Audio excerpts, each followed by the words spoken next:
if you're leading the right way and you're a CEO, you will find yourself at times being in a room full of people and you are completely alone. What part of leadership feels heavy when you're going through that journey?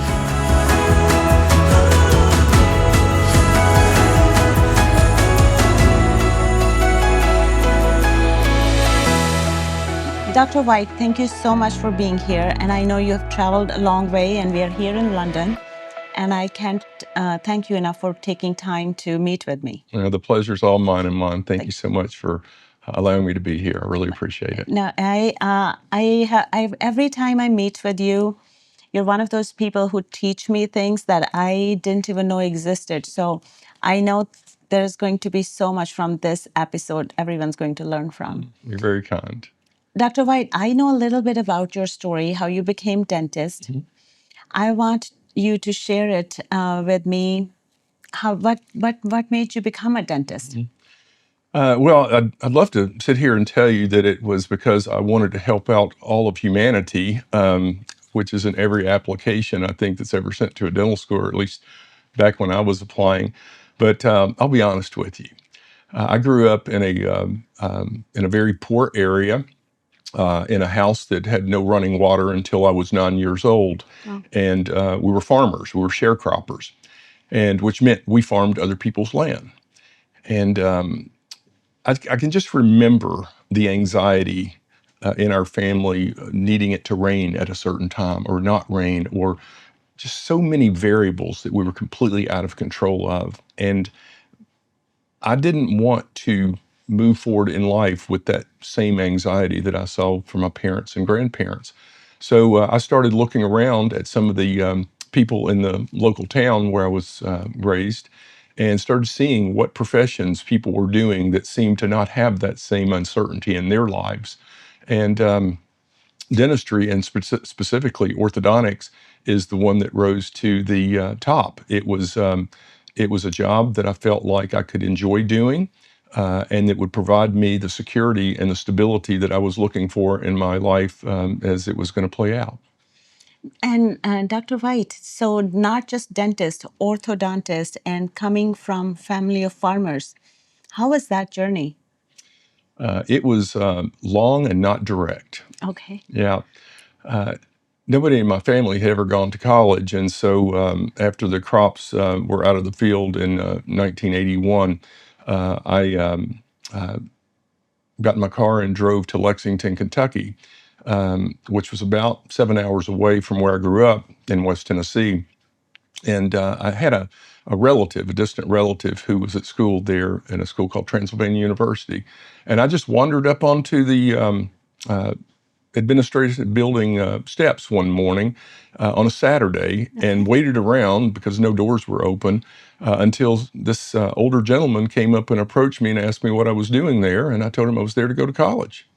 And he informed me that I had not gone through the proper process. Evidently, you're supposed to actually apply and have interviews and get accepted. But I had to fast track this because I remember I had $23 and a half tank of gas, and I couldn't even get back home. Oh, wow. And so I told this gentleman, Dr. Monroe Musnick, as it turns out, who was the head of the biology department there. He kind of took me under his wing. He got me enrolled. He got me work study, a job. And ultimately, that led to a full academic scholarship there. Oh, wow. Very impressive. I did not know this whole thing, how you ended in the college. So you have found PepperPointe Partnerships after working as orthodontist for some time.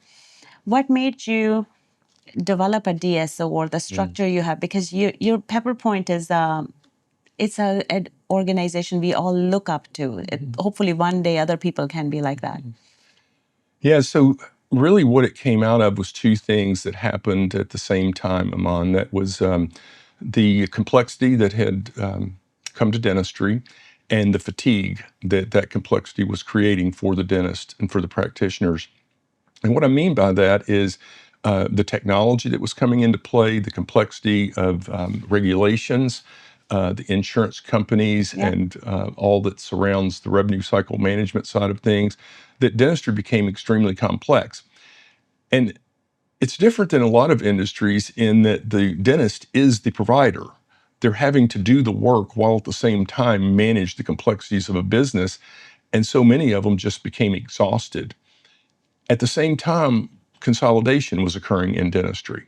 You started seeing a lot of private equity money that was coming in, and those two things kind of merged at the same time that the cost of dental education had escalated to a point where the old transition model of one dentist passing it along to the next really wasn't viable anymore. There was too much of a gap there between what private equity was offering and what the new dentist coming out of school could afford. Yeah.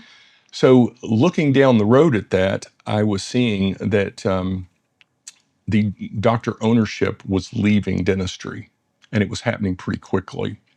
When I say ownership, I'm talking about who actually owns the non-clinical Yeah. assets, Yeah. the profits, the furnitures, the fixtures, the equipment, all of that stuff. And so I saw a legacy getting ready to disappear and realized that it was not the dentist down the street that was the competition, but rather it was the changing marketplace itself. And so at that point, I brought many of my colleagues together and said, I believe that we're stronger together, and that if we can do this, we can maintain ownership and transition that ownership to the next generation at a lower cost, one that they can afford. And the founding doctors can recoup the balance of that through long-term passive income through ownership in a management company. And so that's the way that was established. And over the course of the next 2 to 3 years, and this was all surrounding COVID, okay, is when this was all occurring, right before and right after. PepperPointe was formed, and the great experiment in dental self-governance began. That, yeah, it has. It's been way more than an experiment. It's something we all look up to in the industry. Thank you. Dr. White, you have this unique ability to look ahead always, like how you chose your profession, how you have set up the organization. Where does this come from? Well, I think it just comes from the story that I told you in growing up. When you grow up the way that I did, and everything that you do and everything that you have is surrounding you in nature on a farm, there are always uncertainties. Every day is an Yeah. uncertainty. And so you have to look at that uncertainty that is today, live through that day, but also anticipate what's down the road so that you're not always playing from behind and in reactive mode. So the only way to be proactive is to try and anticipate what's going to happen in the future. And those two great predictors come down to a couple of different factors. One is what's happening in the environment around you and an understanding of human nature. Yeah. Human natures human beings are quite predictable in nature. I don't think that we have changed very much in the last 4,000 years. We just have much nicer caves now. That is a nice way to say it. So you're saying that human beings are more predictable than we think.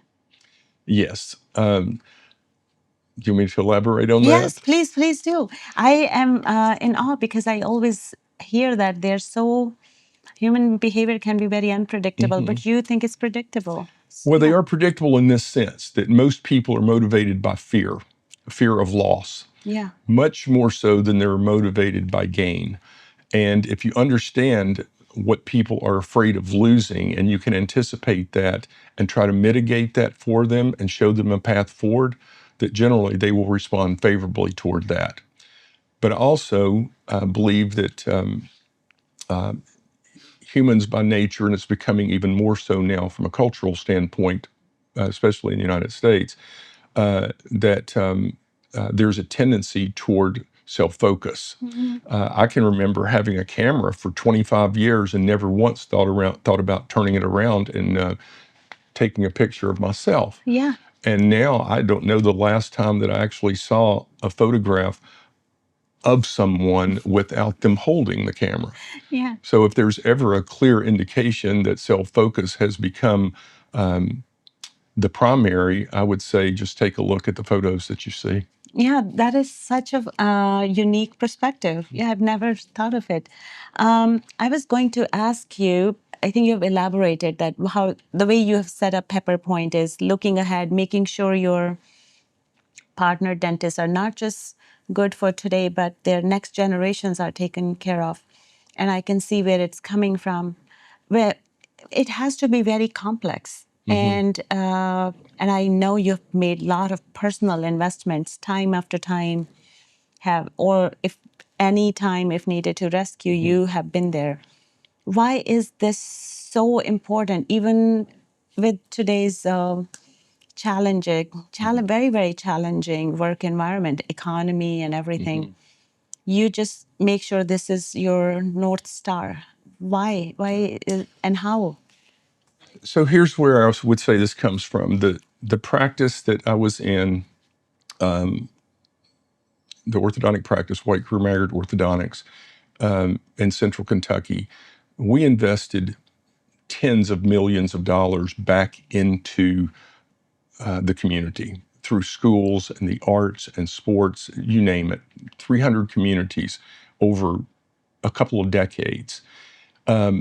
Because we believe that any company has a responsibility to do what they can to add to the culture and create or help create a community that people want to live in and stay in. So orthodontics was simply a mechanism in order to really feed back into the community. And over a period of time, that's a legacy that gets created, and you don't want to lose that legacy. So I was extremely passionate about that and still am.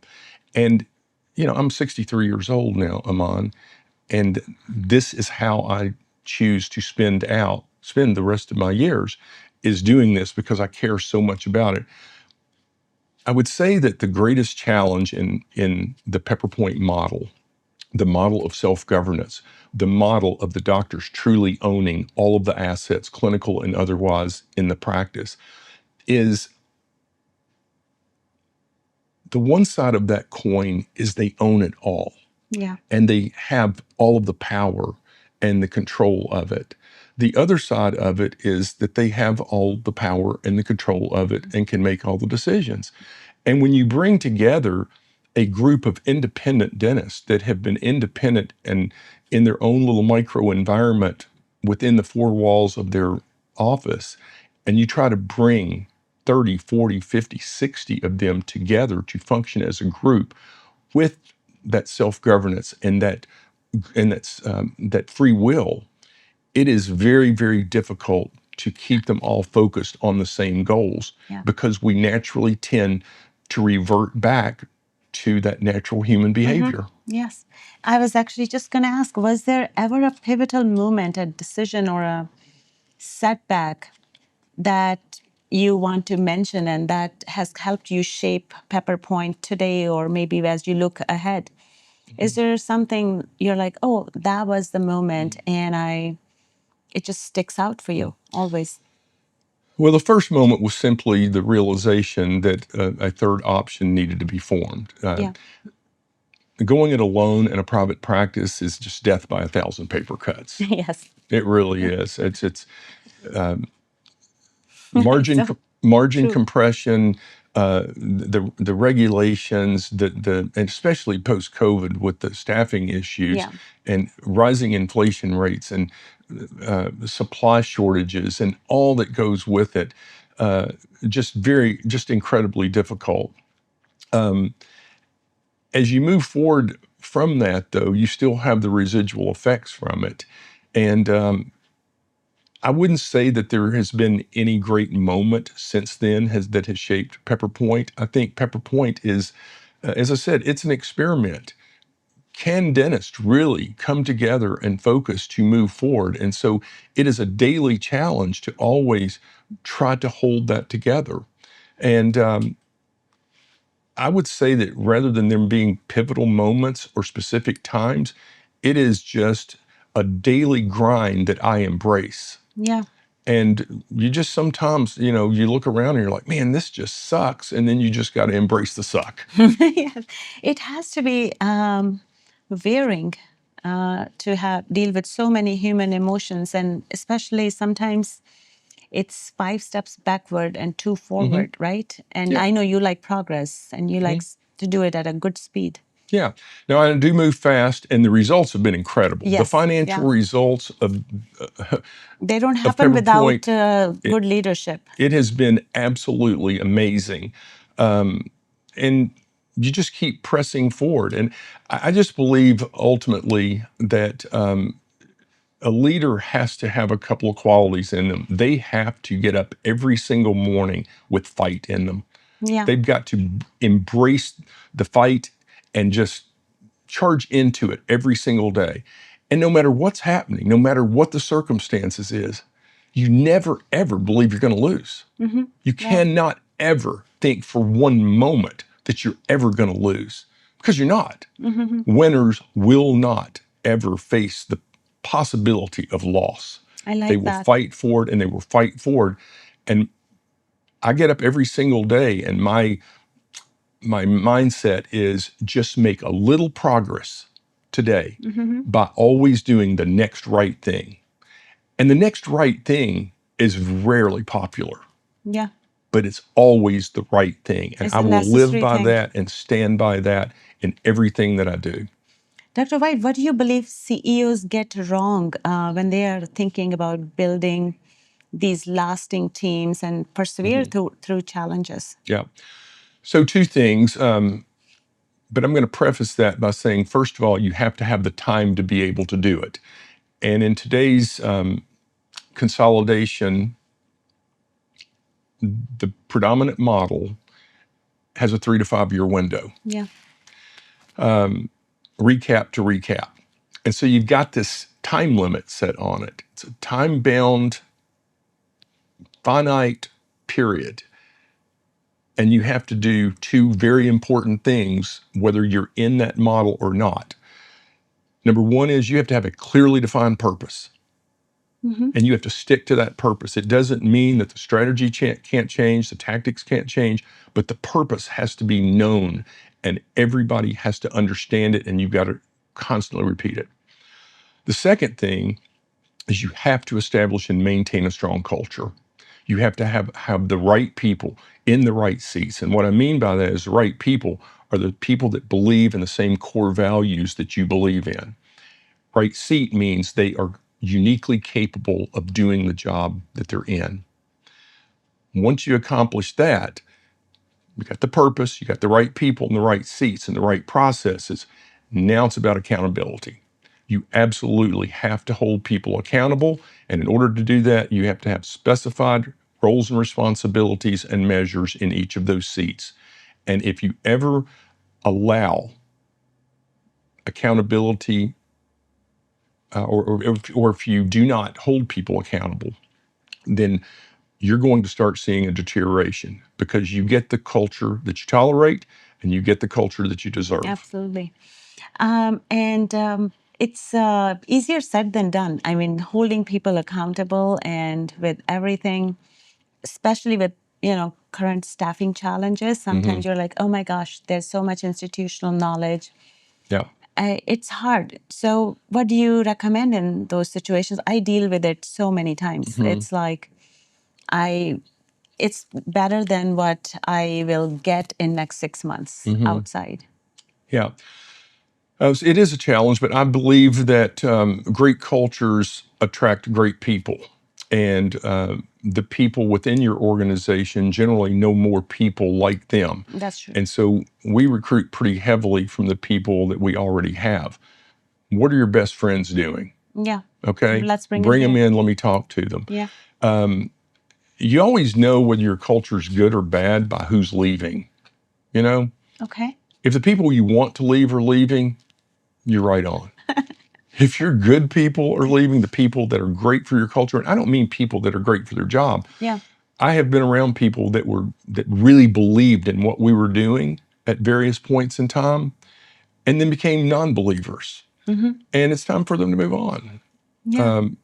I view a business like a stage production. I remember you sharing that story. Yes. Yeah. It's so true. You have actors that are part of some scenes and not part of others. You have some that make cameo appearances, and you have some that are there from the opening curtain to the final curtain. And you never know who those people are going to be.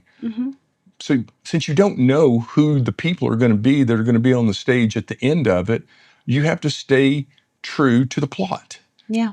And the plot in a business is the purpose. Dr. White, I can speak with you. Is in today's world, things have become about process versus purpose. Sometimes it frustrates me when I hear that. It's like tail wagging the dog. How do you deal with that? Have you ever incurred challenges where it's about the process and purpose is out of the window? So once again, in our model, since you have all of these independent dentists that have come together and they still own it, and it occurs to me, we're here in London, right? Yeah. We're very close to approaching the 250th anniversary of the founding of the country, of the United States. Oh, yeah. And I'm kind of a history buff, and when I think back on this, when the Revolutionary War was over, you had 13 colonies. And those 13 colonies came together for one purpose in order to win that independence. But as soon as it was over, they all wanted to revert back to their own independent colonies. They had an Articles of Confederation that held them together very loosely, but it took 6 years after they finally, the Constitution was written. And it was a 4.5-month brawl in Philadelphia trying to extract that independence away from those colonies in order to see themselves as one. And that, when I say human nature hasn't changed in 4,000 years, it certainly hasn't in 250. Yeah. That is the challenge, is how do you get people who have ownership to come together and look forward into a purpose without thinking about, how does this all affect me? Yeah. How does this affect me?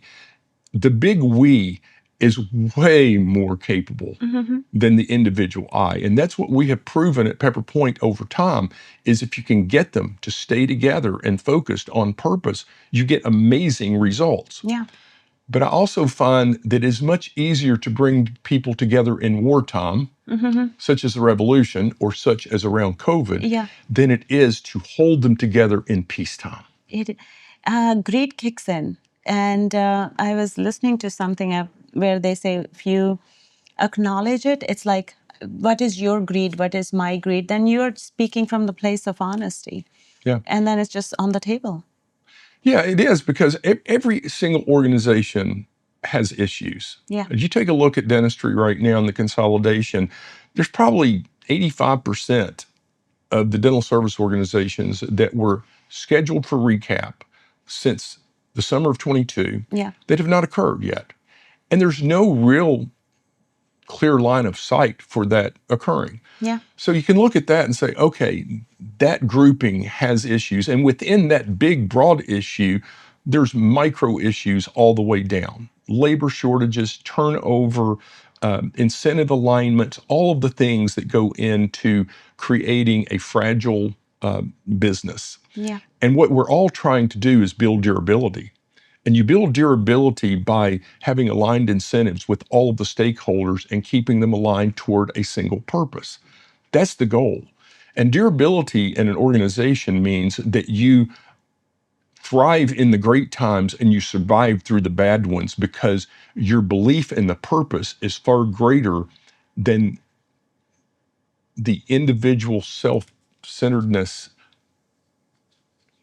that comes from that greed. comes from natural human behavior. Yeah. Dr. White, what's the advice you find yourself giving to like young dentists or young CEOs? You give me a lot of advice, and it has always served me very well. But is there like a common theme you feel like they need to know? Yeah, this is the way I would say it. Don't assume that everyone wants the same thing that you want. Oh, yeah. I think a lot of times CEOs that are leading a company, they can be distant from the clinician. Many of them have never been clinicians. Much easier to be distant. PepperPointe, 80% of our team is in the same building every single day. They have enormous access to me. and which makes it a challenge because a lot of times you find yourself working in the business rather than working on the business. So that's what I would say. Make sure as a CEO that you separate the two. Okay. Get away, get some clarity, work on the business. Then go back into it, charge into it. It's kind of like a fighter in a ring. You've got your 3 minutes that you're in the ring, and then you go to your corner.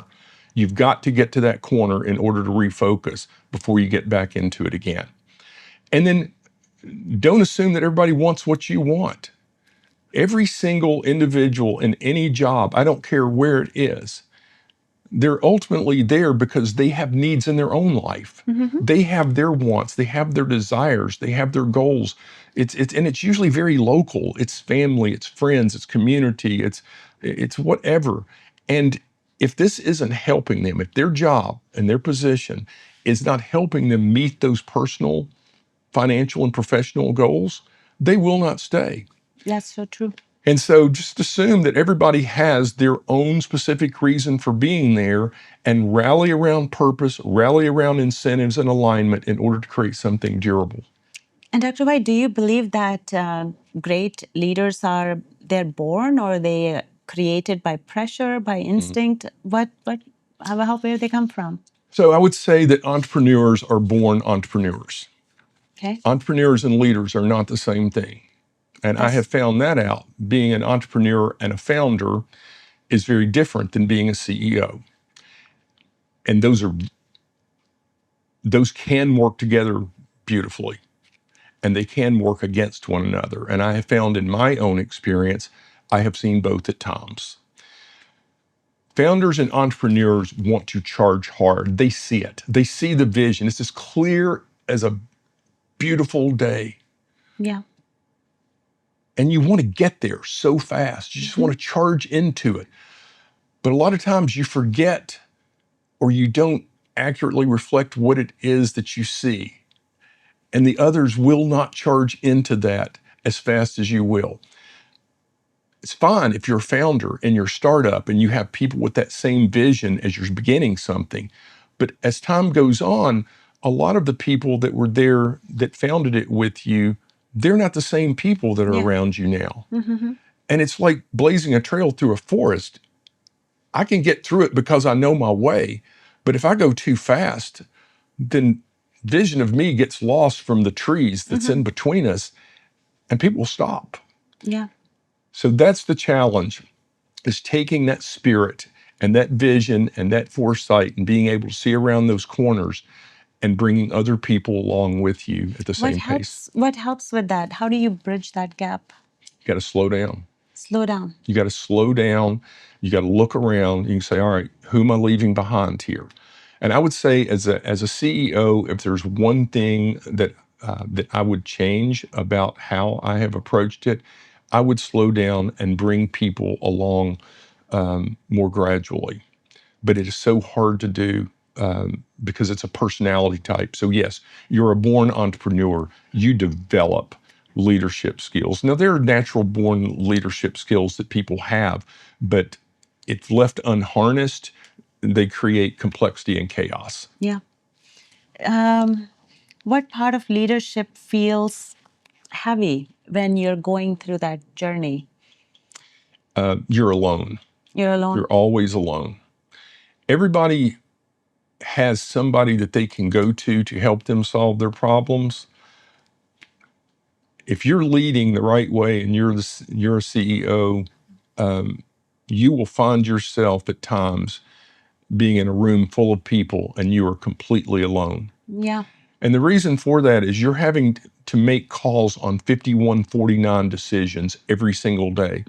No decision ever comes to you as an 80-20. Those are made by somebody else. Those are obvious. Every decision you make is 5149. And in order to really get everybody moving with you and to be truly successful and to move forward as fast as you can, it's the equivalent. You have to hit 51. You have to hit that 51 every time in a row. It's like playing roulette and hitting red 15 times in a row.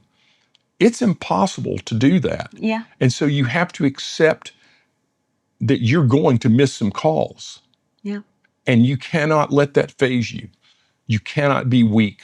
You've got to be strong, and you've got to stay in that arena, and you've got to stay focused, and you've got to know you're going to win. Not win for yourself. Yeah. This has never, ever been about me. This is about winning for the purpose. Yeah. And that purpose at the end of the day is this.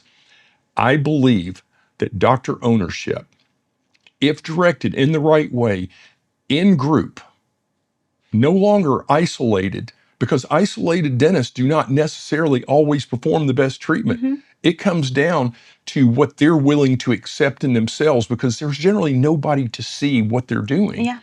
They get to decide. But if you're in a group, there all of a sudden is accountability if you're focused on going the right way. Yeah.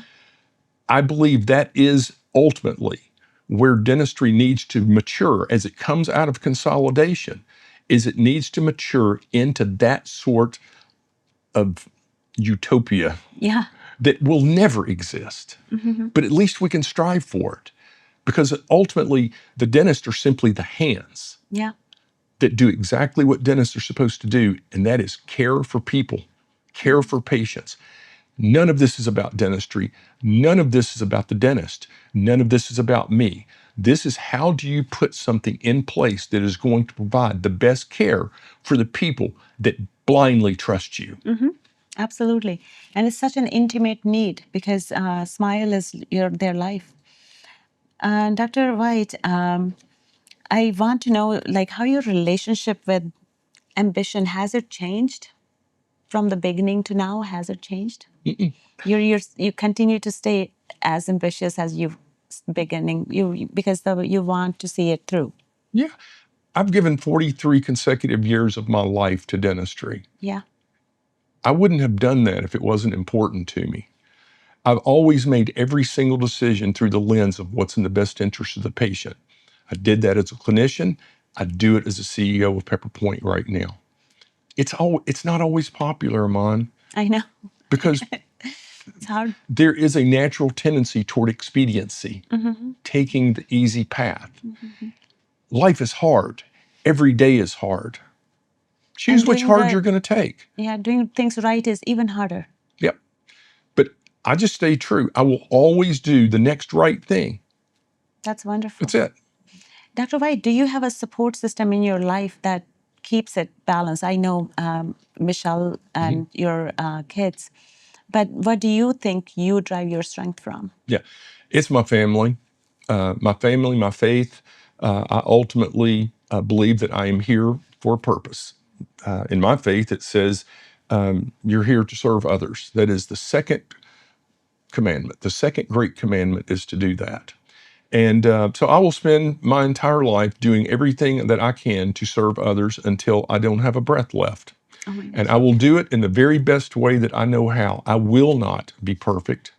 It will not always be popular. But if you're popular, you're really taking no risks in life. You're really not making any real efforts or strides toward creating something great, Yeah. because the world has its critics. And if you don't have any, then you're taking the safe route. So I always see the critic as a sign that I'm on the right path. Yeah. Yeah, a little bit of resistance is good for it, brings movement with it. Yeah. Dr. White, I can talk with you forever. You know that. I want to know, is there a leader you admire, that non-dental, or someone you like? Yeah. So I'm going to go back in history a little bit. Once again, we're here in London, right? Wartime Churchill. Okay. I've read so many books on wartime Churchill. Now, of course, as soon as the war was over, Parliament immediately voted him out. Thank you very much, but Yep. war's over. We don't need you anymore. And so that kind of, resonates at times, right? But I just love the fact that he was able, in the face of absolute certain defeat. I mean, the enemy was right on the shores. They had no possible way of survival. But what I love about what he was able to do was rally a nation together to have the confidence that in the face of certain defeat, if we can just live one more day, one more day, something will happen that will turn it around. Wow. And he was able to do that from just a few blocks away from here in the war rooms. He was able to navigate that from basically a basement and save democracy for an entire world. Yeah. So, yeah, I admire the lion. That's wonderful.